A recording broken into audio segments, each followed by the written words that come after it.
तो hello everyone, revision में आपका फिर से स्वागत है। उम्मीद है दोस्तों कि आपकी तैयारी जोरों शोरों से और शानदार चल रही होगी। तो दोस्तों, आपकी तैयारी को बेहतर बनाने के लिए मैं वार्ड आ या वार्ड बॉय की भर्ती जो कि हाल ही में होने वाली है, साथ ही साथ अमीन पटवारी की भर्ती होने वाली है, या आप सीजी व्यापम या सीजीपीएससी किसी भी एग्जाम की तैयारी कर रहे हैं और जिसमें इंग्लिश पूछा जा रहा है, तो यहाँ पर आपको मैं मॉडल प्रश्न दूंगा कि किस प्रकार से प्रश्न पूछे जाते हैं।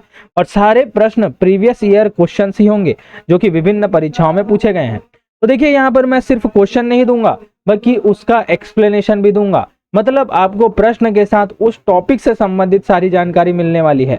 तो आपका पूरा सिलेबस कब खत्म हो जाएगा आपको पता ही नहीं चलेगा। तो दोस्तों, अगर आप वीडियो पे नए हैं तो पहले जाइए लाइक शेयर एंड सब्सक्राइब कर लीजिए, तभी आने वाली वीडियोस की नोटिफिकेशन आपको मिल पाएंगी। तो चलिए बिना किसी देरी के बढ़ते हैं हमारे आज के वीडियो की ओर। और वीडियो की ओर बढ़ने से पहले मैं आपको बता दूं, अगर इसकी आपको पीडीएफ चाहिए तो आपको मेरे टेलीग्राम चैनल पर जाना होगा और टेलीग्राम चैनल की लिंक मैं अपने डिस्क्रिप्शन बॉक्स पर दे दूंगा। तो चलिए बढ़ते हैं हमारे वीडियो की ओर।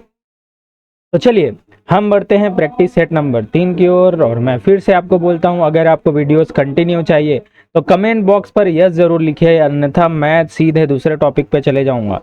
ठीक है, आपका सपोर्ट अगर मैं कर रहा हूं तो आपको भी मेरा सपोर्ट करना होगा। सपोर्ट इन द सेंस बस कमेंट पे यस लिखिए और ज्यादा से ज्यादा शेयर कीजिए, और अगर वीडियो पसंद आए तो लाइक कीजिए। चलिए आज पढ़ते हैं हम अंग्रेजी मॉडल प्रश्न सेट नंबर 3। इससे पहले हमने 2 सेट सॉल्व कर लिए हैं, और हमारे सेट की खास बात यह होती है कि हम हर सेट में अलग अलग टाइप के प्रश्न लाते हैं और अलग अलग टॉपिक से, जिससे आपके सारे टॉपिक यहाँ पर खत्म हो जाते हैं। तो चलिए टॉप 20 हम क्वेश्चंस करेंगे। अब चलिए हमारा पहला क्वेश्चन है, choose the correct opposite word अर्थात antonyms for the given word. तो इसका मतलब है कि आपको अपोजिट मतलब विलोम शब्द चुनना है। तो देखिए, आपके क्वेश्चन पेपर में इंग्लिश ही दिया होगा, हिंदी में ट्रांसलेशन नहीं दिया होगा, लेकिन आपको समझाने के लिए, आपको याद दिलाने के लिए मैं यहाँ पर हिंदी में लिख दिया हूँ। तो आपको यहाँ पर से समझ में आ जाएगा कि कैसे प्रश्न पूछा जाता है। तो चलिए, दिया गया है वाइस। वाइस का आपको अपोजिट वर्ड बताना है। तो सबसे पहले आपको पता होना चाहिए वाइस का मतलब क्या होता है। तो दोस्तों, वाइस का मतलब होता है चतुर, चतुर, चालाक। ठीक है, तो देखिए ऑप्शन नंबर ए है, तो ए मतलब क्लेवर। क्लेवर का मतलब भी क्या होता है? चतुर। बी है इंटेलिजेंट। इंटेलिजेंट का मतलब होता है दिमाग वाला या चालाक। ठीक है, चालाक भी बोल सकते हैं या फिर चतुर, इसको भी बोल सकते हैं। सी दिया है फुलिश। फुलिश का मतलब होता है मूर्ख। और फिर डी है ग्रेट। ग्रेट का मतलब होता है महान। अब आपने महान सभी का मतलब समझ गया है। अब वाइस का मतलब आप क्या होगा आप सीधा यहां पर बता सकते हैं। वाइस का मतलब होता है चतुर। अब इसका अपोजिट पूछा गया है तो ऑप्शन नंबर सी यहां पर फुलिश करेक्ट होगा। ठीक है, चलिए अब अन्य विलोम शब्द मैं आपको बताता हूं। मैं तो यहाँ पर गारंटी लेता हूं ना कि आपको एक टॉपिक के पीछे अगर एक एमसीक्यू पढ़ रहे हैं तो उससे संबंधित 10 एमसीक्यू मैं कराता हूं। मतलब आप सिर्फ 20 एमसीक्यू नहीं पढ़ रहे हैं, आप लगभग 200 एमसीक्यू के बराबर क्या पढ़ रहे हैं? कंटेंट पढ़ रहे हैं। तो चलिए वॉइस और एंटोनिम शब्द देखते हैं। वॉइस, वॉइस का मतलब होता है बुद्धिमान। बुद्धिमान का मतलब अपोजिट क्या हो जाएगा? पुलिस, है ना। फिर है एक्सेप्ट। एक्सेप्ट मतलब होता है स्वीकार करना, तो इसका अपोजिट हो जाएगा रिफ्यूज। रिफ्यूज का मतलब होता है अस्वीकार करना या फिर मना करना। फिर है अराइवल। अराइवल का मतलब होता है आगमन। वहीं डिपार्चर, डिपार्चर का मतलब होता है प्रस्थान। आप ट्रेन स्टेशन पे, रेलवे स्टेशन पे सुनते ही होंगे कि train arrival time is this, है ना, मतलब ट्रेन के आने का समय होगा। और train departure time is this, तो उसका क्या है? प्रस्थान का समय क्या है। ठीक है, फिर है फ्रीडम। फ्रीडम का मतलब होता है आजादी, तो उसका अपोजिट हो जाएगा स्लेवरी। स्लेवरी का मतलब होता है गुलामी। काइंड, काइंड का मतलब होता है दयालु, और इसका मतलब ऊपर अपोजिट क्या हो जाएगा? क्रूअल, मतलब वो निर्दयी होगा।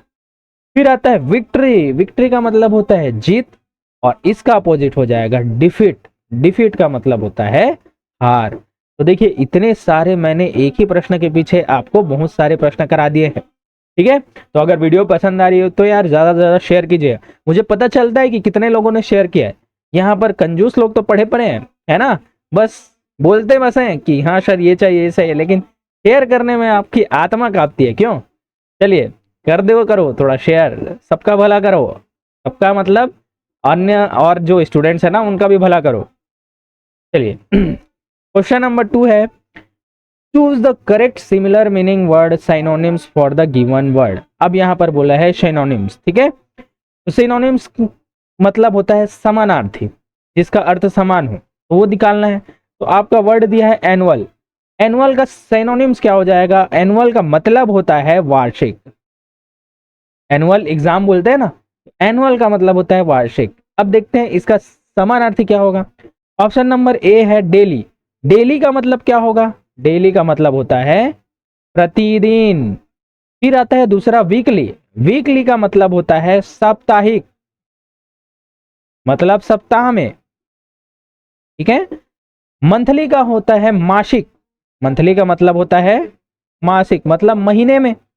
और ईयरली का मतलब होता है साल में, साल में। या फिर इसी को क्या बोलते हैं? वार्षिक, है ना। तो इसलिए आपका एनुअल का सिनोनिम्स क्या हो जाएगा? ऑप्शन नंबर डी, ईयरली, ठीक है। तो ऑप्शन नंबर डी यहां पर करेक्ट होगा। चलिए और देखते हैं, और समानार्थक शब्द देखते हैं। देखिए एनुअल का हमने पढ़ लिया है, ईयरली होता है। ब्रेव का मतलब बहादुर होता है, ठीक इसी के जैसा। करेजियस मतलब होता है साहसी, और बोल्ड का मतलब भी साहसी या बहादुर।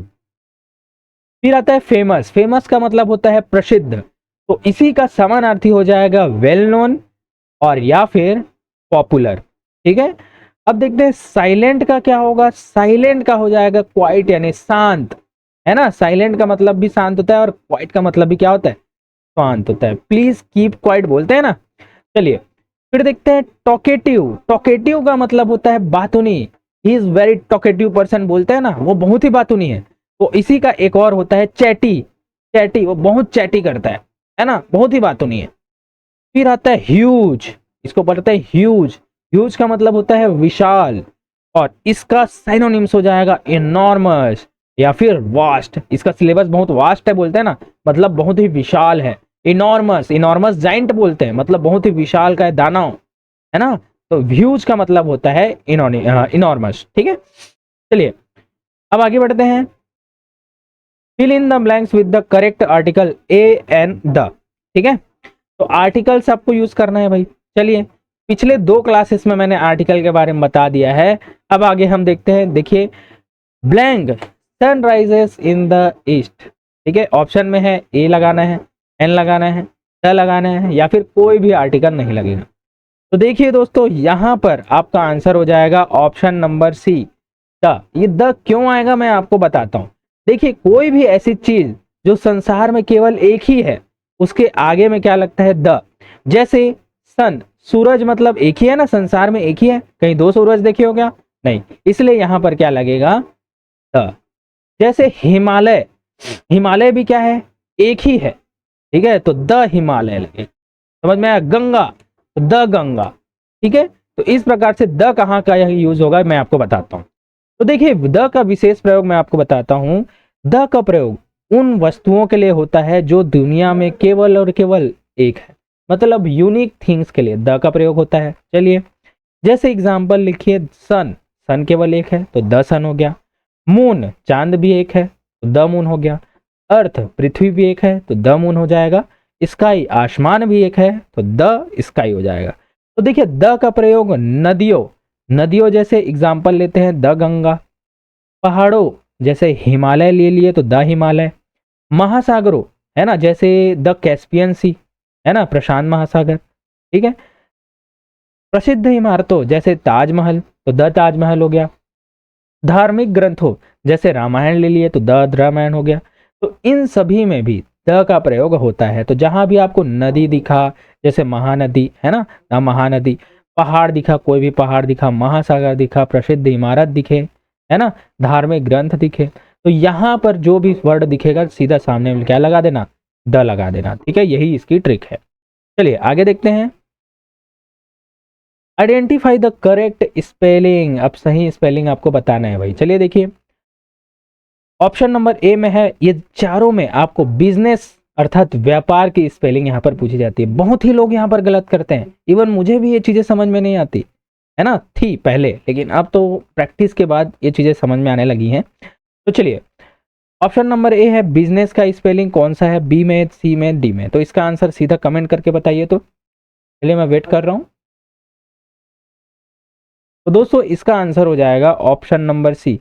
बिजनेस का स्पेलिंग होता है BUSINES। तो यहाँ पर भी मोस्टली लोग क्या करते हैं, यहाँ पर डबल एस का यूज करते हैं, ठीक है, वहीं पर गलती हो जाती है और यहाँ पर ऑप्शन नंबर ए मोस्टली लोग मार के आए हो, लेकिन ऑप्शन नंबर सी यहाँ पर करेक्ट होगा। बिजनेस का स्पेलिंग BUSINES। तो आपको याद रखना है ऐसे, BUSI को ऐसे अलग से रखो, बिजी है ना, उसके बाद नेस, NESS, ऐसे पार्ट पार्ट में याद करोगे ना तो हो जाएगा, BUSINESS, ठीक है। चलिए और इसी प्रकार से मिस स्पेल्ड वर्ड्स में आपको बताता हूँ। जैसे बिजनेस में मैंने बता दिया है ना, ये तो हो गया। फिर आता है सक्सेस। तो सक्सेस में ना 2 सी होता है और 2 एस होता है, ये आपको याद रखना है। देखिए यहाँ पर 2 सी है और 2 एस है, एक सी कहीं पर दे देता है, कहीं पर एक एस दे देता है, तो आपको याद रखना है सक्सेस में 2 सी होता है और 2 एस होता है। फिर देखते हैं कैलेंडर। कैलेंडर तो अक्सर अंत में ER लिख देते हैं, जबकि अंत में क्या होना चाहिए, AR। तो यहाँ पर ER करके बना के देता है, तो होना क्या चाहिए, AR। यहाँ पर कंफ्यूजन होता है। फिर देखते हैं डिसिप्लिन। डिसिप्लिन मतलब अनुशासन। तो यहाँ पर अक्सर SCI की स्पेलिंग गलत होती है। तो देखिए यहाँ पर जो SCI है ना, SCI, तो यहाँ पर स्पेलिंग मोस्टली लोग S को भूल जाते हैं, DICI बोलते हैं, तो SCI होता है, ये याद रखना है। फिर आता है सरप्राइज। सरप्राइज में क्या भूल जाते हैं, लोग बोलते हैं सरप्राइज, सरप्राइज, तो R को भूल जाते हैं। तो जो ये R है ना, R, इसको भूल जाते हैं, तो सरप्राइज नहीं होता, सरप्राइज, SURPRISE, ठीक है। फिर आता है वैक्यूम। वैक्यूम में जो है यहाँ पर C के लिए है ना, यहाँ पर केवल और केवल एक C होता है, जबकि डबल क्या होता है, U। मोस्टली लोग डबल C मारते हैं और डबल U मार देते हैं, कई लोग डबल C मारते हैं और सिंगल U मारते हैं। तो एक याद रखना है आपको, एक C होता है और 2 U होता है, ठीक है। चलिए अब आगे देखते हैं। Choose the correct plural form of the word leave. चलिए भैया बहुवचन बनाना है, बहुत ही शानदार क्वेश्चन। लीव का आपको बहुवचन बनाना है, ऑप्शन में दिया है, देखिए लीव्स है ना, अलग अलग स्पेलिंग दिया लीव्स का। तो इसका आंसर क्या हो जाएगा, तो दोस्तों इसका आंसर हो जाएगा LEAVES, लीव्स, ठीक है। ये कैसे होगा मैं आपको बताता हूं। जब भी आपको वर्ड में क्या दिखे, अंत में F दिखे या FE दिखे, ठीक है, तो यहां पर आपको क्या करना है, F या FE को हटाकर VES डाल देना है। चलिए मैं आपको पूरा रूल बताता हूं। क्या होता है, जिन शब्दों के अंत में F दिखे या FE आता है, तो उनका बहुवचन बनाने के लिए F या FE को हटा देते हैं और उसमें क्या जोड़ देते हैं, VES। ठीक उसी प्रकार से देखिए यहाँ पर F यहाँ पर दिया हुआ है, तो F को हटाकर हमने क्या ला लिया, LEA पहले से है, और यहाँ पर F को हटाकर हमने क्या ला लिया, VES, इसलिए आपका आंसर C हो गया, ठीक है। चलिए तो देखिए लीफ का लीव्स हो गया। वैसे ही यहाँ पर दिया है नाइफ। तो देखिए नाइफ में लास्ट में FE दिया है, तो FE को हटाकर हमको क्या लगना है, सीधा VES लिखना है। वहीं यहाँ पर वाइफ है, तो वाइफ में भी FE दिया है, तो FE हटाकर हमको क्या लिखना है, VES, तो वाइफ्स हो जाएगा इसका प्लूरल। फिर दिया है लाइफ, तो FE हटाओ और लास्ट में VES जोड़ दो। तो इस प्रकार से आपको F या FE को हटाकर VES जोड़कर प्लूरल बनाना है। लेकिन इसके साथ में देखिए इंग्लिश में जो है अपवाद बहुत होते हैं, एक्सेप्शंस बहुत होते हैं, तो इन एक्सेप्शन से भी क्वेश्चन पूछे जाते हैं। जैसे रूफ, रूफ में भी लास्ट में F है, लेकिन ये अपवाद है, इसमें F को हटाकर VES नहीं लिखा जाता, इसको लिखा जाता है ROOFS। तो अपवादों को सिर्फ और सिर्फ रटा जा सकता है, इसीलिए तो ये अपवाद है, इसका कोई नियम नहीं होता। ठीक इसी प्रकार से चीफ लिखा है, तो चीफ में भी F को हटाकर VES नहीं लिखते, बल्कि F के बाद सीधा S लिख देते हैं और प्लूरल बना देते हैं, ठीक है। तो दोस्तों आपको रूल भी याद रखने हैं और अपवाद को भी याद रखना है। चलिए आगे बढ़ते हैं। नेक्स्ट देखते हैं, rearrange the jumbled words to make a meaningful sentence. मतलब ऐसा इन सभी को जमाइए कि एक अर्थपूर्ण वाक्य बन जाए। तो देखिए दिया है to I school go daily. दोस्तों इस प्रकार से जमाने के लिए मैंने क्या बताया, एक रूल। सबसे पहले होता है सब्जेक्ट, इसका मतलब होता है कर्ता। फिर अगर हेल्पिंग वर्ब दिया है तो हेल्पिंग वर्ब लगा दो, फिर मेन वर्ब लगा दो, है ना, मतलब मुख्य क्रिया। उसके बाद जो ऑब्जेक्ट है उसे लगा दो, आपका आंसर आ जाएगा। सब्जेक्ट का मतलब क्या होता है मैंने बताया, कर्ता जो काम करता है। हेल्पिंग वर्ब का मतलब क्या होता है, सहायक क्रिया, सहायक क्रिया। वी का मतलब क्या होता है, मतलब वर्ब का मतलब होता है क्रिया, मतलब जो काम हम करते हैं। फिर ऑब्जेक्ट, इन सभी को छोड़ के जो भी अन्य बचा सब होता है ऑब्जेक्ट। ठीक है, तो इस प्रकार से जमाना है। तो देखिए सबसे पहले कर्ता होगा, सब्जेक्ट होगा, तो देखिए किसमें सब्जेक्ट सबसे पहले है, सबसे पहले स्कूल टू गो डेली है, तो यहाँ पर सब्जेक्ट पहले क्या, कर्ता पहले है क्या, नहीं। ठीक है, school to I go daily, तो यहाँ पर कर्ता तो बीच में है, आई यहाँ पर करता है, स्कूल कौन जाता है, मैं, तो कर्ता यहाँ पर बीच में है, तो ये आंसर हमारा नहीं होगा। अब देखिए बी में देखिए कर्ता पहले है, तो ये हो सकता है। फिर कर्ता के बाद देखिए वर्ब दिख रहा है ना, मतलब जाना एक क्रिया है, तो गो दिख रहा है, इसका मतलब ये भी ठीक है। हेल्पिंग वर्ब तो किसी में भी नहीं है, तो हमको चेक करने की जरूरत है ही नहीं। हेल्पिंग वर्ब है क्या, सहायक क्रिया है क्या, नहीं है, तो सीधा हम देखते हैं वर्ब। जी हाँ, फिर आ गया वर्ब, तो गो टू, फिर बाकी जितना भी बचा स्कूल डेली, ये ऑब्जेक्ट हो गया। तो ये दोस्तों ये आंसर हमारा करेक्ट हो सकता है। आगे हम और चेक करते हैं, तो सी में हम देखें तो सब्जेक्ट पहले है क्या, नहीं, सब्जेक्ट तो दूसरे नंबर पे है, तो ये आंसर हमारा गलत हो जाएगा। अब देखिए इसमें देखिए डी में जो है सब्जेक्ट पहले नंबर पे है, तो देखिए सब्जेक्ट आई यहाँ पर है, उसके बाद यहाँ पर स्कूल टू दे दिया है, मतलब यहाँ पर ऑब्जेक्ट को दे दिया है, जबकि यहाँ पर क्या आना चाहिए था, ये जो वर्ब है ये यहाँ पर आना चाहिए था, इसीलिए ये जो है आंसर गलत होगा। तो आपका ऑप्शन नंबर बी सही होगा, आई गो टू स्कूल डेली, मतलब मैं स्कूल रोज जाता हूँ। ठीक है, चलिए ये आप देख लेंगे, है ना, सारे नोट्स भी मैंने प्रोवाइड कर दिए हैं। नेक्स्ट देखते हैं, fill in the blanks with the correct preposition लगाना है भैया, प्रीपोजिशन। तो दिया है question, he has been living here blank 2010, बहुत ही अच्छा क्वेश्चन है। तो देखिए यहां मतलब ऑप्शन है फॉर का मतलब होता है से, सिंस का मतलब भी क्या होता है से, फ्रॉम का मतलब होता है भी से, और एट का मतलब होता है पर। ठीक है, लेकिन जब भी हमको क्या दिया जाता है ना, कोई भी डेट दी जाती है, मतलब यहां पर बोला है he has been living here blank 2010, मतलब वो 2010 से यहां रह रहा है। तो दोस्तों यहां पर हम सिर्फ और सिर्फ यूज करते हैं या तो सिंस या तो फॉर, ये ना तो फ्रॉम आएगा ना तो एट आएगा। ठीक है, तो देखिए सिंस कब यूज होगा और फॉर कब यूज होगा, तो सबसे पहले इसका मैं आंसर बता देता हूं। तो दोस्तों इसका आंसर हो जाएगा ऑप्शन नंबर बी, सिंस। तो यहां पर he has been living here since 2010 होगा। अब क्यों होगा मैं आपको आगे बताता हूं। तो देखिए सिंस और फॉर का यूज कब कब होता है, तो देखिए सिंस का प्रयोग कब कब होता है, तो दोस्तों सिंस का प्रयोग निश्चित समय के लिए होता है, मतलब हमको पता होता है कि वो तिथि कब है, वो समय कब है, एकदम एग्जैक्ट पता होता है, पॉइंट टू पॉइंट पता होता है। कैसे, जैसे 2010 बोला, मतलब हाँ वो चीजें 2010 में होने वाली है। हमारा जन्म हुआ था 1997 में, तो हाँ सिंस 1997, सिंस 1997 आएगा, सिंस 2002 आएगा। समझ में आया, मतलब एग्जैक्ट डेट पता है, तो यहां पर लगेगा सिंस लगेगा। फिर जैसे मंडे की बात आई, ठीक है, तो जैसे सोमवार को हमको स्कूल जाना है, सोमवार को हमको स्कूल जाना है, तो पता है ना कि कौन सी तिथि को जाना है, तो एकदम निश्चित है वो तिथि, तो यहाँ पर क्या लगेगा, सिंस लगेगा। जैसे 8 AM लिखा है, 8 AM लिखा है, मतलब हमको पता है एग्जैक्ट कि कौन सी टाइमिंग हो रही है, 8 बज रहा है, तो यहाँ पर हम क्या लगेंगे, सिंस।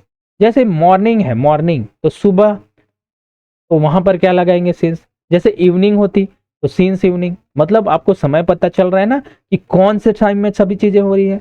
अब देखिए आप फॉर को समझिए, फॉर को जब समझेंगे ना तो आप सिंस और क्लियर कर पाएंगे। जैसे फॉर का मतलब होता है जहां पर एकदम ज्यादा निर्धारण ना हो, ये समय की अवधि के लिए होता है। जैसे फॉर 2 आवर्स, फॉर 2 आवर्स, ठीक है, मतलब 2 घंटे से, लेकिन आपको पता है क्या कौन से 2 घंटे से, अभी आने वाले 2 घंटे से कि पिछले 2 घंटे से, कुछ पता है क्या, कुछ भी नहीं पता।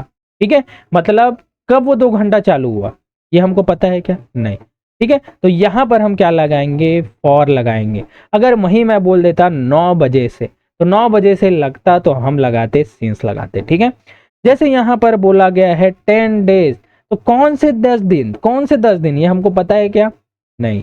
तो 10 डेज हमको एग्जैक्ट नहीं पता, इसीलिए यहां पर क्या लगेगा, और अगर मैं बोलता मंडे से, तो हमको पता है हाँ भाई मंडे से जाना है, ठीक है। यहाँ पर 10 डेज मतलब 10 दिन से पता है कि कौन से वार से चालू कर रहे हैं, क्या चालू कर रहे हैं, बस हमको पता है 10 दिन से हमको चालू करना, ठीक है। फिर आता है मेनी ईयर्स मतलब बहुत सालों से। कितने सालों से पता है क्या? नहीं। यहाँ पर अगर 2 साल लिख दिया जाता तो क्या लगता? Since 2 years. यहाँ पर मेनी ईयर्स लिख दिया है तो यहाँ पर लगता फॉर मेनी ईयर्स। अब समझ में आ गया होगा उम्मीद 100%। आगे हम और प्रैक्टिस करेंगे तो आगे और क्लियर होते जाएंगी चीजें। चलिए आगे बढ़ते हैं। Question number 8, A person who can not read और राइट इज कॉल्ड। मतलब एक व्यक्ति जो ना तो पढ़ सकता है और ना ही लिख सकता है, वो उसे क्या कहते हैं? ठीक है। ऑप्शन नंबर ए है डिफ। डिफ का मतलब होता है बहरा, बहरा। ब्लाइंड, ब्लाइंड का मतलब होता है अंधा। एक होता है डम्ब, डम्ब, ठीक है। डम्ब का मतलब होता है गूंगा, जो बोल नहीं सकता। इलिटरेट, इलिटरेट का मतलब होता है असाक्षर। लिटरेट का मतलब होता है साक्षर। इनएलिजिबल, इसका मतलब होता है अयोग्य, अयोग्य। अब आपको मीनिंग पता चल गई तो हमको क्या निकालना है?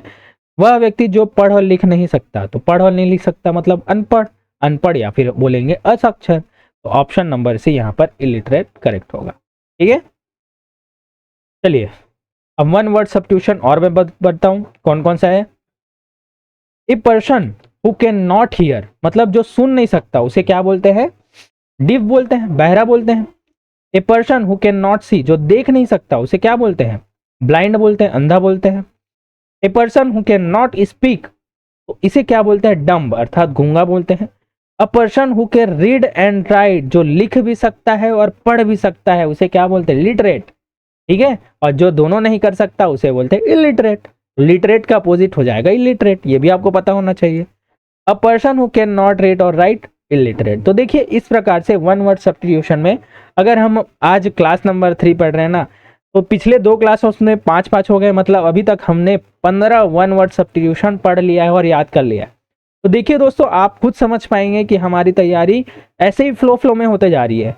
हमको ज़्यादा एक्स्ट्रा मेहनत करने की ज़रूरत नहीं है, हमारी प्रैक्टिस भी हो रही है और अच्छे से तैयारी भी हो रही है, ठीक है। अगर वीडियो पसंद आ रही हो यार तो कमेंट में लिखिए यस कंटिन्यू रखिए, तभी मैं कंटिन्यू रखूंगा। और ज़्यादा से ज़्यादा लाइक कीजिए और ज़्यादा से ज़्यादा शेयर कीजिए, कंजूसी नहीं कीजिए। नेक्स्ट देखते हैं। क्वेश्चन नंबर 9 है choose the correct verb form to complete to the sentence. मतलब करेक्ट वर्ब फॉर्म निकालना है, मतलब है ना सही क्रिया का रूप आपको निकालना है। तो देखिए tomorrow I blank to Raipur. Option में है वेंट, बी है गो, सी है एम गोइंग या D will go.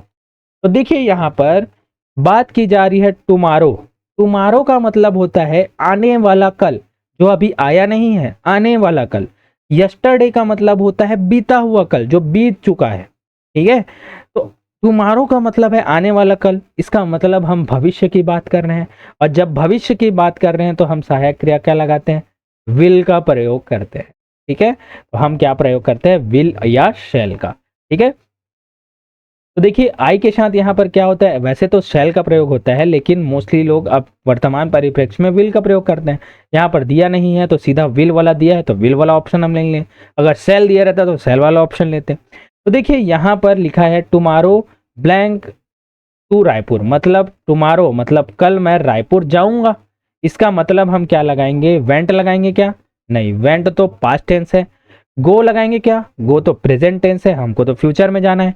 Am going ये भी प्रेजेंट टेंस है, मतलब अभी जो जा रहा है। और विल गो इसका मतलब हो जाएगा, तो यहां पर क्या लगेगा? विल गो, इसका मतलब मैं कल रायपुर जाऊंगा, ठीक है। आपको चीजें बस यहां पर समझनी है छोटी छोटी, फिर आपका आंसर आ जाएगा। चलिए नेक्स्ट यहाँ पर डिटेलिंग देख लेते हैं। यह टेंस उन कामों के लिए उपयोग होता है जो आने वाले समय में होंगे। जैसे टुमारो की बात की गई है, इसका मतलब वो आने वाला है। पहचान क्या है? वाक्य में अक्सर क्या लिखा जाता है? टुमारो या नेक्स्ट वीक अगले सप्ताह या नेक्स्ट ईयर या अगले साल जैसे शब्द आते हैं। नियम क्या है? सब्जेक्ट के साथ आपको या तो विल लगाना है या तो सेल, है ना।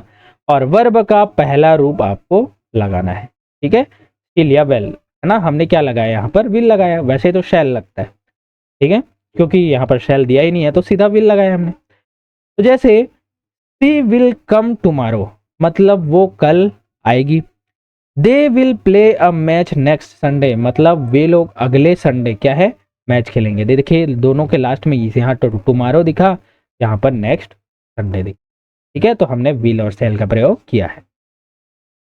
चलिए नेक्स्ट देखते हैं, choose the correct word to fill in the blank. तो क्या दिया है, blank is a book on the table, तो क्या लगेगा यहाँ पर, तो blank is a book on the table. तो देखिए आपको ऑप्शंस के मीनिंग पता होने चाहिए सबसे पहले। तो देखिए देयर, देयर मतलब होता है उनका, उनका, ठीक है, देयर, देयर THERE का मतलब होता है वहां, वहां, ठीक है। दे आर का मतलब होता है वे लोग, वे हैं, वे लोग, वे हैं। देन का मतलब होता है तब, ठीक है। तो देखिए जैसे यहां पर आप किसका यूज करेंगे, मतलब blank is a book on on the table, तो यहाँ पर हम क्या समझ में आ रहा है कि यहाँ एक बुक है जो कि टेबल के ऊपर रखी है, तो हम यहाँ पर क्या लगाएंगे, option number B, there is a book on the table, मतलब यहाँ पर टेबल के ऊपर बुक रखी है। आप एक एक करके वहां पर रख ऑप्शन को रख रख के भी देख सकते हैं। जैसे there is a book on the table, मतलब उनका पुस्तक यहाँ है, ऐसा कुछ है क्या, नहीं ना, तो यहाँ पर क्या हो जाएगा, यहाँ there is a book on the table, ठीक है। तो यहाँ पर अगर देयर यूज होता तो यहाँ पर आर होता, यहाँ पर इज है तो देयर इज, ठीक है। चलिए इस प्रकार से हम और आगे देखते हैं, ठीक है। ये होमोफोन्स कहलाते हैं, समान ध्वनि वाले शब्द। तो देखिए देयर, देयर का मतलब होता है वहां, तो यहाँ स्थान बताने के लिए इसका यूज होता है। जैसे there is my house, there is my house, मतलब यहाँ पर मेरा घर है।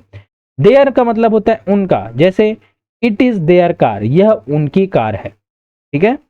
दे आर मतलब वे हैं, इसका मतलब हो जाएगा दे आर शॉर्ट फॉर्म, मतलब दे आर प्लेइंग, ठीक है, मतलब वे क्या है, खेल रहे हैं, वे क्या है, खेल रहे हैं।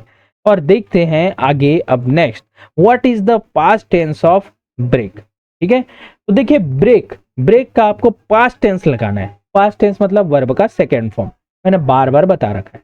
तो ब्रेक का सेकेंड फॉर्म क्या हो जाएगा, ब्रोक, तो ऑप्शन नंबर सी यहाँ पर करेक्ट होगा, ब्रोक। तो ब्रेक का 3 फॉर्म कौन कौन सा होता है, पहला फॉर्म वर्ब का फर्स्ट फॉर्म स्वयं क्या हो जाएगा, BREAK, ब्रेक। सेकेंड फॉर्म क्या हो जाएगा, BROCK, ब्रोक। और फिर यहाँ पर के होगा ना, KE, BROKE। फिर वर्ब का थर्ड फॉर्म ये हो जाएगा ब्रोकन, ब्रोकन। तो ब्रेक, ब्रोक, ब्रोकन, तो वर्ब का सेकेंड फॉर्म क्या कहलाता है, पास्ट, तो इसलिए ब्रेक का जो सेकेंड फॉर्म हो जाएगा वो ब्रोक हो जाएगा। चलिए और मैं आपको बताता हूँ कौन कौन से हैं। वर्ब का फर्स्ट फॉर्म, सेकेंड फॉर्म और थर्ड फॉर्म मैं बताता हूँ। तो ब्रेक का हमने पढ़ लिया, वर्ब का सेकेंड फॉर्म होता है ब्रोक और थर्ड फॉर्म होता है ब्रोकन। ठीक उसी प्रकार चूज मतलब होता है चुनना, इसका सेकेंड फॉर्म होता है चूज और फिर थर्ड फॉर्म होता है चूजन। उसके बाद आता है फर्स्ट फॉर्म फॉरगेट है, भूलना, उसका हो जाता है फॉरगोट सेकेंड फॉर्म और थर्ड फॉर्म हो जाता है फॉरगोटन। फिर आता है फ्रीज, फ्रीज का मतलब होता है जमना, सेकेंड फॉर्म हो जाता है फ्रोज, थर्ड फॉर्म हो जाता है फ्रोजन। फिर आता है स्टील, स्टील का मतलब होता है चुराना, इसका सेकेंड फॉर्म हो जाएगा स्टोल और थर्ड फॉर्म हो जाएगा स्टोलन। ठीक है, तो ये सभी चीजें आपको याद होनी चाहिए।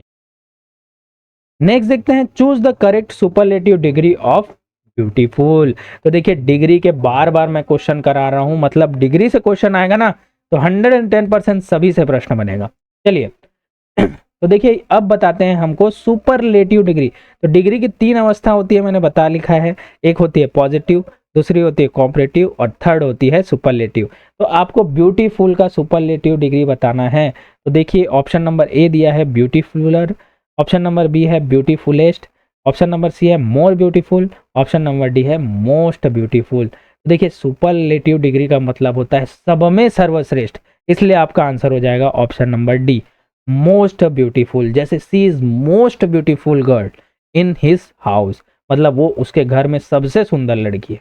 ठीक है, और यहाँ पर जब कंपेयर किया जाता है तो क्या यूज होता है, मोर। जैसे Sita is more beautiful then Rita, मतलब दोनों में कंप्लीट कंपेयर किया गया। ठीक है, चलिए आगे मैं और आपको बताता हूँ। कॉम्परेटिव डिग्री बनाने के लिए शब्द के पहले क्या लगाते हैं, मोर, जहां पर दो लोगों की कंपेयर की जाती है। जहां जैसे मोर ब्यूटीफुल हो गया, मोर इंटेलिजेंट हो गया, मोर डिफिकल्ट हो गया। ठीक है, सुपरलेटिव डिग्री बनाने के लिए शब्द के पहले क्या लगाते हैं, मोस्ट, है ना। जैसे मोस्ट ब्यूटीफुल हो जाएगा, मोस्ट इंटेलिजेंट हो जाएगा, मोस्ट डिफिकल्ट हो जाएगा। एग्जाम्पल देखते हैं, diamond is the most precious metal, मतलब जो हीरा है ना, सबसे ज्यादा कीमती क्या है, धातु है। ठीक है, सबसे ज्यादा, तो इसीलिए यहाँ पर लगा है मोस्ट। चलिए और आप एग्जाम्पल देख सकते हैं, जैसे इंपॉर्टेंट को आपको कॉम्परेटिव और सुपरलेटिव बनाना है तो क्या हो जाएगा, मोर इंपॉर्टेंट, मोस्ट इंपॉर्टेंट। ठीक उसी प्रकार से हो जाएगा, डिफिकल्ट का हो जाएगा more difficult, most difficult. Expensive का हो जाएगा more expensive, most expensive. Interesting का हो जाएगा more interesting, most interesting. Powerful का हो जाएगा मोर पावरफुल, मोस्ट पावरफुल। ठीक है, इंटेलिजेंट का हो जाएगा मोस्ट इंटेलिजेंट, मोर इंटेलिजेंट और मोस्ट इंटेलिजेंट। कंफर्टेबल का हो जाएगा more comfortable, most comfortable. Generous का हो जाएगा मोर जेनरस और मोस्ट जेनरस। फेमस का हो जाएगा मोर फेमस और मोस्ट फेमस। तो देखिए यहाँ पर हमने जिस प्रकार से बताया ना, जैसे गुड, बेटर, बेस्ट होता है, तो यहाँ पर इन शब्दों के मोर और मोस्ट लगाकर हम कॉम्परेटिव और सुपरलेटिव डिग्री बनाते हैं। इस प्रकार से क्वेश्चन बनते हैं। ठीक है, चलिए आगे देखते हैं। अब आ जाते हैं भैया बहुत ही शानदार क्वेश्चन, क्वेश्चन टैग लगाना है, मतलब add a correct question tag, प्रश्नवाचक बनाना है आपको। इसको इतनी शानदार ट्रिक से मैं आपको बताऊंगा ना कि आप भूलेंगे ही नहीं। चलिए, इंग्लिश को क्या है, हम सोचते हैं कि यार बहुत टफ है, इसके रूल्स बहुत टफ है, ऐसा कुछ नहीं है। बस अगर हम इसको डेली लाइफ में यूज करके पढ़े ना तो बहुत ही मजा आने वाला है। कैसे यूज करना है मैं आपको बताता हूँ। देखिए, लिया है ही इज अ डॉक्टर, इसको प्रश्नवाचक बनाना है। ठीक है, ही इज अ डॉक्टर, तो इसको प्रश्नवाचक बनाना है तो क्या लगाओगे, is he, is not he, isn't he या वाजंट ही। तो देखिए इज नॉट ही और इजंट ही तो सेम ही होता है, यहाँ पर वो ले लिया है, लेकिन इस प्रकार से इसे मिलाकर लिखा जाता है, इसलिए मैं आपको बताता हूँ कैसे होता है चीजें। देखिए, जब भी आपको कोई भी पॉजिटिव वर्ड दिखे, जैसे वह एक डॉक्टर है, मैंने आपसे बताया, आपको बताया वह एक डॉक्टर है, तो आप मुझसे पूछेंगे क्या वो सच में है, मतलब क्या वो सच में है। इस प्रकार से आप क्या लगाएंगे यहाँ पर, जब भी पॉजिटिव दिखे तो आपको नेगेटिव बनाकर पूछना है। ठीक है, तो नेगेटिव बनाना है तो आपको जो हेल्पिंग वर्ब है उसको सबसे पहले लिखना है, इज। ठीक है, हेल्पिंग वर्ब सहायक क्रिया इसमें इज है, इसमें लगा देना है नॉट, तो नॉट यहाँ पर मिल गया तो क्या बन गया, इजंट। ठीक है, और फिर जो सब्जेक्ट है उसे यहीं पर वैसे का वैसा लिख देना। ठीक है, ठीक है, जैसे कि आपने मुझे पूछा कि वह एक बताया कि वह एक डॉक्टर है, तो मैं आपसे पूछूंगा क्या सच में वो है, नहीं है क्या, क्या सच में वो है। तो इस प्रकार से आप प्रश्नवाचक बनाएंगे। ही इज अ डॉक्टर आपने बोला तो मैं बोलूंगा इजंट ही। ठीक है, उसी प्रकार से आपको और मैं एग्जांपल बताता हूं, फिर आप इजीली बनाएंगे। जैसे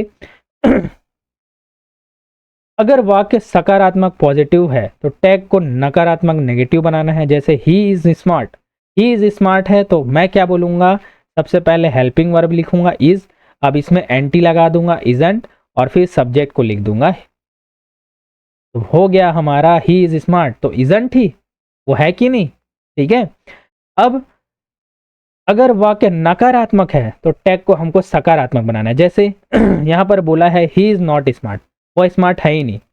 फिर आपको क्वेश्चन करना है तो क्या करेंगे आप, यहाँ पर नॉट नहीं लगाएंगे, यहाँ पर सीधा हेल्पिंग वर्ब को लिखेंगे और फिर सीधा सब्जेक्ट को लिख देंगे। फिर यहाँ पर आप बोलेंगे इजी, क्या वो है ना। जैसे मैंने आपको कहा कि वह स्मार्ट है, तो आप क्या बोलेंगे प्रश्न के रूप में, क्या सच में वो है। इसका मतलब मैंने नकारात्मक बात बोली, लेकिन आपने पूछा सकारात्मक वे से, क्या वो है, ऐसे करके। ठीक है, तो चलिए और मैं आपको एग्जाम्पल बताता हूँ, अच्छे से समझेंगे। देखिए क्वेश्चन दिया है you are a student, you are a student, तो इसके बनाइए तो क्या होगा प्रश्नवाचक में, तो यहाँ पर प्रेजेंट में दिया है, मतलब पॉजिटिव में दिया है, मतलब आप एक छात्र है। तो मैं इसको पूछूंगा प्रश्नवाचक के रूप में, तो हेल्पिंग वर्ब लूंगा आर और इसमें लगा दूंगा एन टी, और फिर जो सब्जेक्ट है उसको वैसे का वैसे लिख दूंगा। तो ये हो जाएगा आरएनट यू। क्या आप छात्र नहीं हो? मोस्टली जैसे मैंने पूछा, आप एक छात्र है, यू आर एक स्टूडेंट, आप एक छात्र है, ठीक है।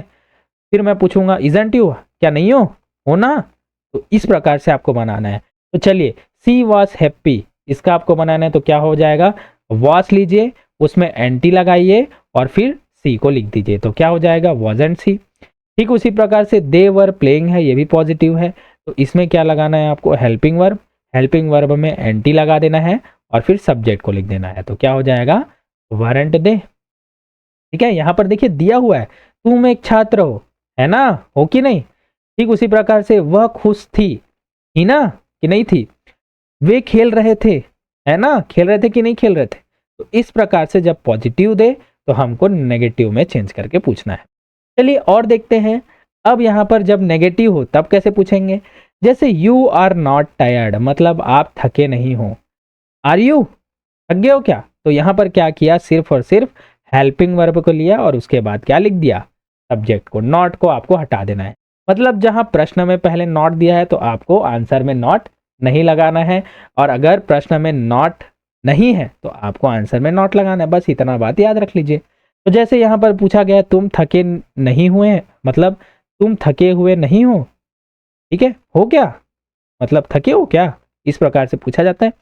ही वॉजंट स्लीपिंग, फिर यहाँ पर क्या लगाना है हमको, नॉट यहाँ पर छुपा हुआ है तो हमको क्या लगाना है, सिर्फ वॉस लगाना है और ही, तो वॉज ही। फिर उसी प्रकार से दे वरंट लेट, तो यहाँ पर क्या हो जाएगा, वरंट लिखा है तो नॉट को हटा देना है, वर को लिखना है और वर दे, तो वे देर से नहीं थे। ठीक है, तो देखिए मैंने कोशिश की है कि आपको भावनात्मक रूप से आपको समझाऊं कि आखिर हम किस चीज के बारे में पढ़ रहे हैं और किस प्रकार से इन चीजों को बनाते हैं।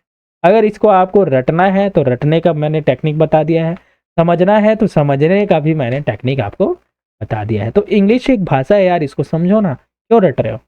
चलिए नेक्स्ट देखते हैं, what sound does a snake make, मतलब अब बात करते हैं हम लोग कि अलग अलग जानवर किस प्रकार से आवाज निकालते हैं। ठीक है, तो स्नेक किस प्रकार से आवाज निकालता है, एक सांप किस प्रकार से आवाज निकालता है। ऑप्शन नंबर ए है रोर्स, बी है ब्लिट्स, सी है हिश, या डी है बार्क। तो दोस्तों ऑप्शन का आंसर हो जाएगा ऑप्शन नंबर सी, सांप क्या करता है, हिस की ध्वनि निकालता। ठीक है, हिस मूवी भी आई है सांप वाली। ठीक है, चलिए और कौन कौन से जानवर कौन कौन सा आवाज निकालता है मैं आपको बताता हूँ। जैसे स्नेक, सांप क्या निकालता है, हिस की आवाज। गोट या सीप निकालता है, बकरी या भेड़, ब्लिट्स की आवाज जिसे बोलते हैं मिमियाना। मंकी निकालता है चैटर्स, मतलब किटकिटाना। डंकी निकालता है ब्रेस, मतलब रेकना, ढेचू ढेचू। फिर है फ्रॉग, फ्रॉग मेढक होता है, क्रॉक्स टर्राना। ठीक है, इस प्रकार से आपको इन चीजों को अच्छे से याद रख लेना है। हर प्रैक्टिस सेट में मैं नए नए प्रश्न लाऊंगा और नए नए यहाँ पर से शब्द भी उठाऊंगा, तो आपको सारे टॉपिक से सभी प्रश्न कंप्लीट हो जाएंगे। ठीक है, चलिए आगे बढ़ते हैं। क्वेश्चन नंबर 15 है, identify the interjection in the sentence, मतलब विस्मयादि बोधक को पहचानना है। ठीक है, तो यहाँ पर दिया है wow what a beautiful painting, तो विस्मयादि बोधक अगर आपने पढ़ा होगा हिंदी में, इसका सीधा आंसर हो जाएगा ऑप्शन नंबर डी, वाओ। ये क्या हो जाएगा, विस्मयादि बोधक है। आगे मैं आपको बताता हूँ विस्मयादि बोधक क्या है। तो देखिए विस्मयादि बोधक क्या है, ये वे शब्द है जो मन में अचानक उठने वाले भाव जैसे खुश होना, दुख होना, आश्चर्य को प्रकट करने के लिए प्रयोग करते हैं, है ना। जैसे एग्जाम्पल मैं बताता हूँ, ओह, ये किसके लिए होता है, दुख या आश्चर्य के लिए। ओह क्या हो गया यार उसके साथ, बोलते हैं ना, तो ये जो ओह है ना, ये विस्मयादि बोधक है। जैसे अलास, हाय, तो ये भी क्या होता है, दुख के लिए, हाय उसके साथ क्या हो गया, बोलते हैं ना हम हिंदी में, ये भी क्या है, विस्मयादि बोधक। फिर आता है हुर्रे, हुर्रे किसके लिए होता है, खुशी के लिए, हुर्रे हम पिकनिक पे जा रहे हैं, बोलते हैं ना। फिर आता है वाओ, मतलब आश्चर्य प्रशंसा के लिए, वाओ कितना हैंडसम है। ठीक है, जैसे आप बोलते हैं ना, वाओ कितनी बढ़िया क्लास थी मेरी, तो इसलिए वाओ लगाना है। चलिए लिखो तो, वाओ कितनी बढ़िया क्लास है। तो चलिए अब आते हैं next, question number 16, which of the following sentence is in passive voice. अब वॉइस अर्थात वॉच से संबंधित प्रश्न है। देखिए एक ही वीडियो में वॉइस तो हो नहीं पाएगी, इसके लिए मैं पृथक से वीडियो लाऊंगा, और पृथक से वीडियो तब लाऊंगा जब आप डिमांड रखेंगे। लेकिन अगर आपको वॉइस नहीं भी आता है तो भी मैं आपको सॉल्व करके बताता हूँ कैसे। एक बेसिक सी चीज़ें समझिए। वॉइस का मतलब होता है, जैसे नॉर्मली सेंटेंस क्या होता है, सबसे पहले सब्जेक्ट होता है, कर्ता होता है, उसके बाद वर्ब होता है, क्रिया होता है, उसके बाद ऑब्जेक्ट होता है ना। ऐसा ही होता है। जैसे वह खेलता है, वह क्रिकेट खेलता है, क्रिकेट खेलता है, खेलता है, ठीक है। तो इसके इंग्लिश में क्या लिखेंगे, ही प्लेज क्रिकेट। तो देखिए यहाँ पर सबसे पहले मैंने क्या रखा, सब्जेक्ट, उसके बाद मैंने रखा वर्ब, उसके बाद क्या रखा, ऑब्जेक्ट। नॉर्मल इसी प्रकार से सेंटेंस होते हैं। तो वॉइस को पेसिव वॉइस में, है ना, एक्टिव वॉइस को पेसिव वॉइस में चेंज करना है तो बस क्या करना होता है, इसमें ऑब्जेक्ट तो पहले आ जाता है पेसिव वॉइस में, फिर वर्ब वहीं का वहीं रहता है, लेकिन वर्ब का क्या लग जाता है, थर्ड फॉर्म लग जाता है, और फिर सब्जेक्ट क्या है, लास्ट में आ जाता है, ठीक है। तो भैया ही प्लेस क्रिकेट का क्या हो जाएगा वॉइस में, ठीक है। तो क्या हो जाएगा, क्रिकेट मतलब ऑब्जेक्ट पहले आ जाएगा, फिर वर्ब आ जाएगा। तो ये देखिए क्रिकेट के साथ क्या क्या लगेगा, इज, है ना। वर्ब आ जाएगा तो वर्ब का थर्ड फॉर्म लगाएंगे, प्लेड। उसके बाद हम यूज करते हैं बाई, और ही का क्या हो जाता है, हिम। ये बहुत सारे नियम होते हैं ना वॉइस में, लेकिन एक ही वीडियो में नहीं बता सकता, इसलिए फिर भी मैं आपको सॉल्व कैसे करना है ये बता दूंगा। तो देखिए आपको जब भी एक्टिव वॉइस से पेसिव में चेंज करना है तो सब्जेक्ट वॉइस वर्ड ऑब्जेक्ट में देता है ना, ये एक्टिव वॉइस में होता है। तो पेसिव वॉइस में आपको चेंज करना है, इसका मतलब आपको ऑब्जेक्ट को पहले रखना है, फिर वर्ब को रखना है, फिर सब्जेक्ट को रखना है, समझ गए। और वर्ब का हमेशा क्या होगा, थर्ड फॉर्म होगा, तृतीय रूप होगा। चलिए भैया अब चेक करते रहते हैं एक्टिव वॉइस से पेसिव वॉइस। तो यहाँ पर पेसिव वॉइस में कौन सा ही चेक करना है, इसका मतलब ऑब्जेक्ट पहले होगा। पेसिव वॉइस में ऑब्जेक्ट पहले होता है। तो देखिए ऑब्जेक्ट पहले किस में है, देखिए यहाँ पर ही दे दिया है, तो ही मतलब कर्ता, तो यहाँ पर सब्जेक्ट पहले दे दिया है, इसलिए ये आंसर होगा क्या, नहीं। फिर देखते हैं ऑप्शन नंबर बी में, a letter is written by him. इसका मतलब यहाँ पर ऑब्जेक्ट पहले दे दिया है, उसके बाद वर्ब का तृतीय रूप दिया है, उसके बाद ये सब्जेक्ट दिया है, इसलिए इसका आंसर ऑप्शन नंबर बी सीधा हो जाएगा। मतलब वॉइस के पूरे नियम को जाने बिना ही आपने सॉल्व कर दिया, वरना वॉइस खुद में एक दिन का पूरा कोर्स हो जाएगा, ठीक है, अगर मैं आपको समझाने बैठूँ तो। यहाँ पर भी देखिए ऑप्शन नंबर सी में सब्जेक्ट पहले है, इसलिए इसका आंसर ये भी नहीं होगा। इसमें भी सब्जेक्ट पहले, इसलिए इसका आंसर ये भी नहीं होगा। इसलिए आपका ऑप्शन नंबर बी यहाँ पर करेक्ट होगा, ठीक है। अब यहाँ पर सारी चीज़ों को पढ़ सकते हैं, यहाँ पर है ना, एक्टिव वॉइस पेसिव वॉइस के बारे में मैंने दे दिया है चीज़ें, आप पढ़ के यहाँ पर वो कर सकते हैं। इसका PDF मैं अपने टेलीग्राम चैनल पर डाल दूंगा, ठीक है। चलिए नेक्स्ट देखते हैं, fill in the blanks with the correct form of the verb. मतलब क्रिया का सही फॉर्म आपको रूप लिखना है। आई दिया है, I blank watching TV when he came, ठीक है। तो देखिए इसका मीनिंग क्या होगा, आई ब्लैंक वॉचिंग टीवी, देखिए एम लगेगा, इज लगेगा, वॉच लगेगा, वर लगेगा। तो देखिए व्हेन ही केम बोला है, केम, केम का मतलब होता है वर्ब का सेकेंड फॉर्म, मतलब ये आ गया पास्ट टेंस में, मतलब जब वो आया, जब वो आया, मतलब पास्ट टेंस की बात करना है। तो पास्ट टेंस की बात कर रहे हैं तो सहायक क्रिया में एम लगेगा क्या, नहीं, क्योंकि एम प्रेजेंट टेंस में लगता है। इज लगेगा क्या, नहीं, क्योंकि ये भी प्रेजेंट टेंस में लगता है। वॉच या वर लग सकता, ठीक है। अब देखिए वॉच लगेगा कि वर लगेगा, तो दोस्तों आपको समझना होगा कि अगर हम पास्ट टेंस की बात कर रहे हैं और सहायक क्रिया वॉच और वर है, इसको वर पढ़ते हैं, ठीक है। तो वॉच किसके किसके साथ लगता है, एक वचन के साथ, एक वचन, ठीक है, एक वचन के साथ, ठीक है। और वर किसके साथ लगता है, बहुवचन के साथ, ठीक है। तो ही, जैसे एग्जाम्पल ही, शी, इट, और कुछ भी नाम लो, उसके साथ क्या लगेगा, वॉच लगेगा। और बाकी दे, यू, वी, ये सब चीज लगाओगे तो ये प्लूरल के साथ क्या लगेगा, वर लगेगा। तो देखिए आई सिंगुलर है कि प्लूरल है, तो आई क्या है, सिंगुलर है, इसीलिए क्या लगेगा यहाँ पर, वॉच। तो हो जाएगा आपका answer, I was watching TV when he come, मतलब मैं टीवी देख रहा था, ठीक है, व्हेन जब वो आया, ठीक है। मोस्टली लोग यहाँ पर आई के साथ क्या लगा देते, am. I am watching TV when he came, मतलब जब मैं टीवी देख रहा हूँ जब वो आया, इस प्रकार से नहीं होगा। यहाँ पर क्या हो जाएगा, आई वॉज वॉचिंग टीवी, क्योंकि पास्ट टेंस, ठीक है। चीज़ों को मैंने एक एक करके समझाया है, इसलिए कोशिश कीजिएगा अच्छे से चीज़ों को समझे। अगर समझ नहीं आता तो क्वेश्चन मुझसे कर सकते हैं, ठीक है। देखिए सारी चीज़ें मैंने बता दी, वॉच कब लगेगा, वर्क कब लगेगा, है ना।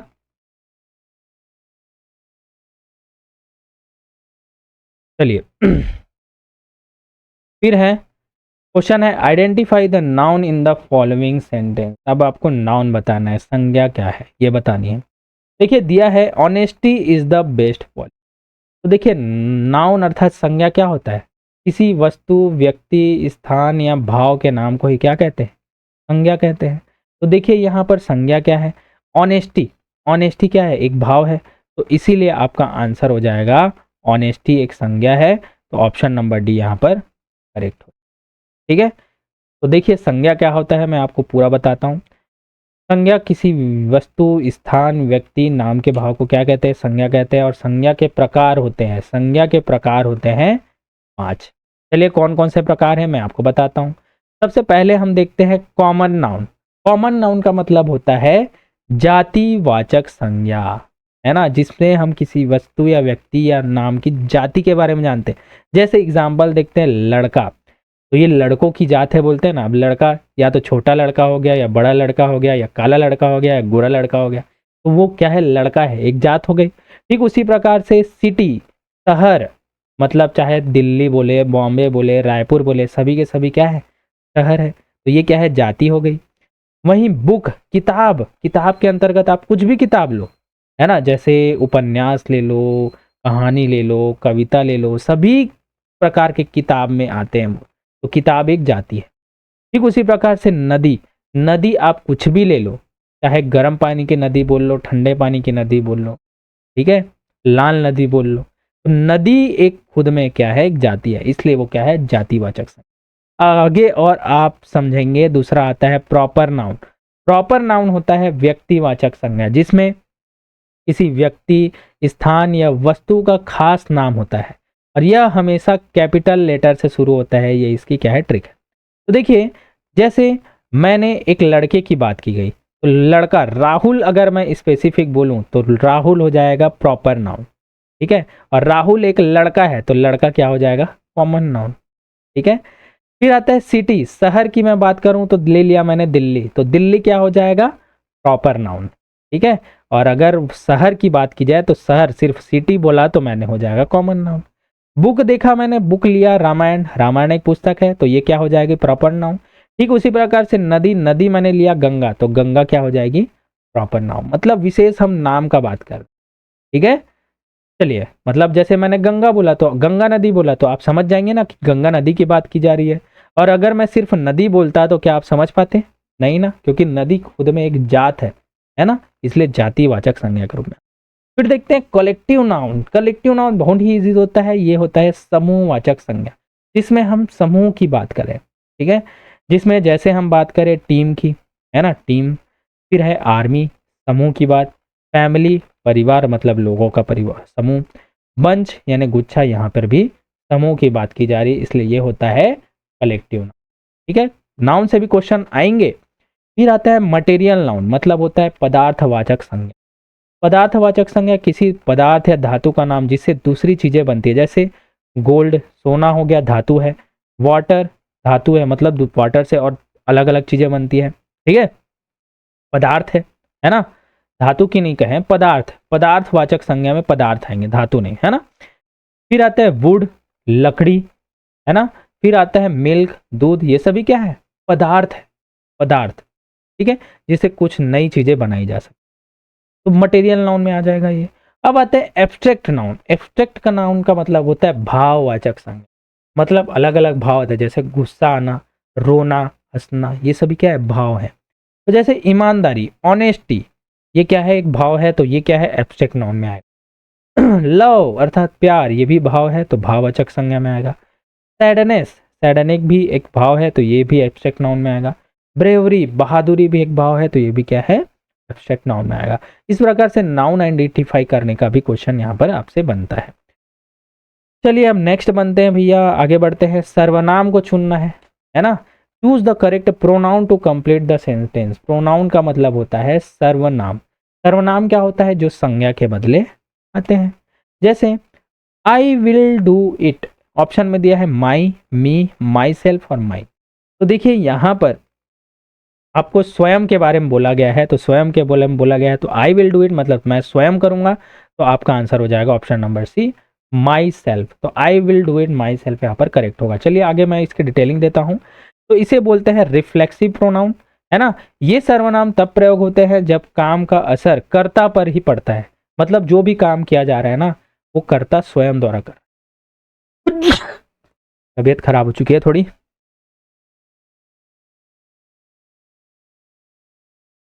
अब देखते हैं एग्जाम्पल। जैसे आई है तो आई का क्या होता है, माई सेल्फ। यू का क्या होता है, यूअर सेल्फ, है ना। ही का हो जाएगा हिम सेल्फ मतलब वह खुद से। सी का हो जाएगा हर सेल्फ मतलब वह खुद से।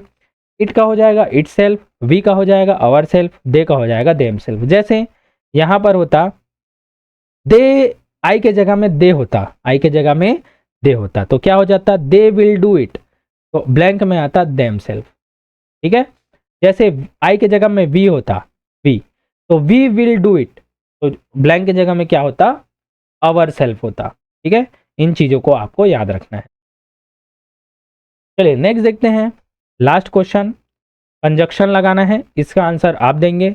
ही could not come blank he was ill. Option number A है बट, बी है सो, सी है बिकॉज या डी और। उम्मीद है इसका 100% लोग आंसर देंगे क्योंकि कंजक्शन मैंने बार बार पढ़ाया है। तो दोस्तों उम्मीद है आपको क्लासेस पसंद और आ रही होगी। ठीक है, और अगर पसंद आ रही तो यार ज़्यादा से ज़्यादा शेयर करो, तभी मैं इसे कंटिन्यू रखूँगा, अदरवाइज हम यहीं पर इसे ब्रेक कर देंगे। तो दोस्तों अगर वीडियो पसंद आ रही है तो ज़्यादा से ज़्यादा शेयर करो, लाइक करो और सब्सक्राइब करो। तो दोस्तों वीडियो पर बने रहने के लिए धन्यवाद। मिलते हैं अपने नेक्स्ट वीडियो।